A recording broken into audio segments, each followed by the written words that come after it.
बालेन सरकारमा चलियो सुधन आदि आफ्नै करोडौंको जग्गामा चलाइयो डोजर खोलियो 36 वर्षदेखि राष्ट्र सेवकको हातमा लगाइएको हतकडी 4 दिनमा 400 को हातमा एउटै नापको हतकडी लगाउँदै हालियो खोरमा देखियो पहिला कहिल्यै नदेखिएको दृश्य जनतामा पलायो नयाँ आशा यति बेला बालेन सरकार रकेट भन्दा पनि तीव्र गतिमा दौडिरहेको छ सडकका गुण्डादेखि सत्ताका हाकिमसम्म पूर्व प्रधानमन्त्रीदेखि राज्य लुट्ने महाबिचौलियासम्म धमाधम जाकिँदैछन् मध्यरातमा सडकका डनहरूलाई ओछ्यानबाटै तानेर खोरमा कोच्ने गृहमन्त्री अनि दिउँसो पोखराको फेवाताल किनारामा आफ्नै करोडौंको महलमाथि डोजर चलाउने गृहमन्त्री नेपालको इतिहासले यस्तो निर्मम र विस्मयकारी दृश्य पहिले कहिले देखेको थिएन यति बेला सिंहदरबारबाट एउटा यस्तो आँधी चलिरहेको छ जसले सडकका गुण्डादेखि सत्ताका माफियासम्मको निन्द्रा हराम गरिदिएको छ एकातिर काठमाडौँ र भक्तपुरमा अपरेसन सेफ्टी अन्तर्गत एकै रातमा 80 भन्दा बढी सडकका गुण्डाहरू समातिएका छन्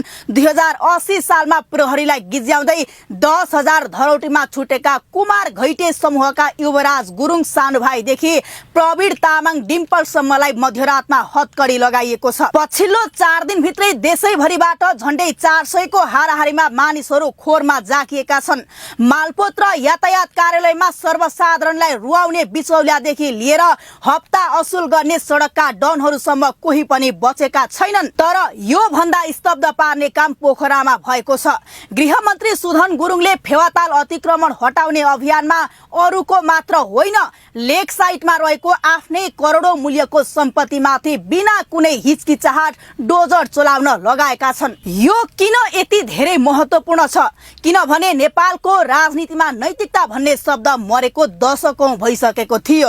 हिजोका नेताहरू अरूको घर भत्काएर आफ्नो दरबार ठड्याउँथे तर आज एउटा मन्त्रीले विधिको शासन स्थापित गर्न आफ्नै सम्पत्ति भत्ताभुङ्ग पारेको छ गृहमन्त्रीले भने झै 36 वर्षसम्म हतकडी अपराधीलाई होइन सुरक्षा कर्मीलाई लगाइएको रहेछ हिजो यी सडकका डनहरू पक्राउ त पर्थे तर नेताको फोन आउन साथ ससम्मान छुट्थे आज जब गृहमन्त्री आफैले आफ्नो घर भत्काएर नैतिक धरातल बलियो बनाए तब प्रहरीको हातको हतकडी सदाका लागि खुलेको छ आफ्नै सम्पत्तिमा डोजर चलाएपछि अब सुधन गुरुङलाई कसैमाथि एक्सन लिनबाट रोक्ने कुनै नैतिक तगारो बाँकी छैन यसको सीधा असर भुइँ मान्छेलाई पर्छ अब ठमेल र कलङ्कीका व्यापारीले त्रसित हुनु पर्दैन राज्य छ र कानुन छ भन्ने विश्वास आज आम नागरिकले हेर्न पाएका छन् सलामी खान लाइन लाग्ने परम्परालाई तोड्दै आफै अगाडि सरेर सुरक्षा कर्मीलाई सलाम ठोक्ने गृहमन्त्री सायदै पहिले देखिएका थिए कसैलाई यो सामान्य स्टन लाग्न सक्छ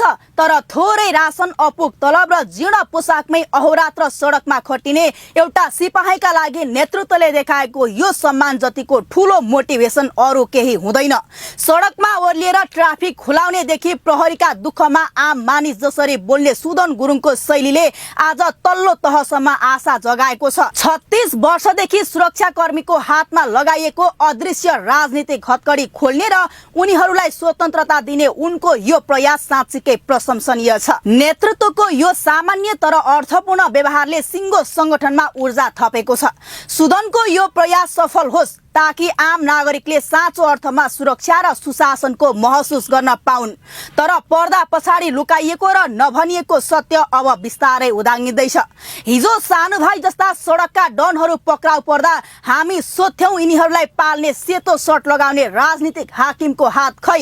चुनावमा यिनै गुण्डाहरू प्रयोग गरेर बुथ कब्जा गर्ने टिकट बाँड्ने र मन्त्री बन्ने गडफादरहरूमाथि अपरेसन कहिले हुन्छ आज त्यसको प्रष्ट जवाफ मिलेको छ पूर्व प्रधानमन्त्री पूर्व गृहमन्त्री र राज्य सत्तालाई नै मुठीमा राख्ने हाई प्रोफाइल महाबिचौलियाहरूको धमाधम पक्राउले एउटा जबरजस्त संकेत दिएको छ सडकका गुण्डाहरू त केवल साना माछा थिए अब असली सार्कहरू कोही पनि बस्नेवाला छैनन् सबै जाकिने छनक देखिसकिएको छ राजनीतिमा निर्मम तरिकाले अगाडि बढ्दा दुश्मनहरू शक्तिशाली हुन्छन् भन्ने डर हिजो थियो तर जब एउटा मन्त्री अनस्टपेबल बनेर आफ्नै घर समेत भत्काउन तयार तयार हुन्छ तब पुरानो सत्ताको इकोसिस्टम र उनीहरूका षड्यन्त्रहरू आफै ध्वस्त हुन्छन्। अर्कोतर्फ हिजोसम्म आम नागरिकमा एउटा ठूलो संशय थियो, प्रहरीले रात दिन नभनी समात्ने, तर भोलि फेरि अदालतहरूले प्रमाण पुगेन भन्दै 10,000 धरौटीमै यी डन र बिचौलियाहरूलाई सडकमा छाडिदिने त होइनन्।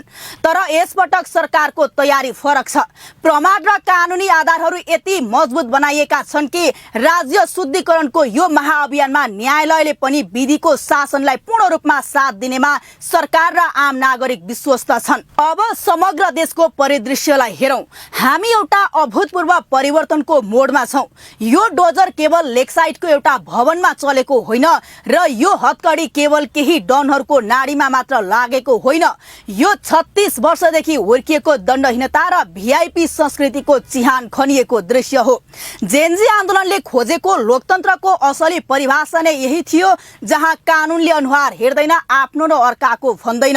आफ्नै घर भत्काएर राज्यको घर बनाउने बालेन सरकार र युवा गृह मन्त्रीको यो आँटले देश पूर्ण रूपमा बिउजिएको छ। अहिले चिया पसलदेखि चोक चौतारासम्म आम नागरिकमा एउटा बलियो आशा र विश्वास पलाएको छ। यो सरकारले देशको फोहोर पक्कै सफा गर्नेछ। सडकबाट सुरु भएको हतकडीको यो यात्रा अब सिंहदरबारमा बसेर देश लुट्ने गुण्डाका गडफादरहरूको नाडीमा पुगिसकेको छ। यो हाम्रो लोकतन्त्रमा विधिको शासनको असली र शानदार सुरुवात हो।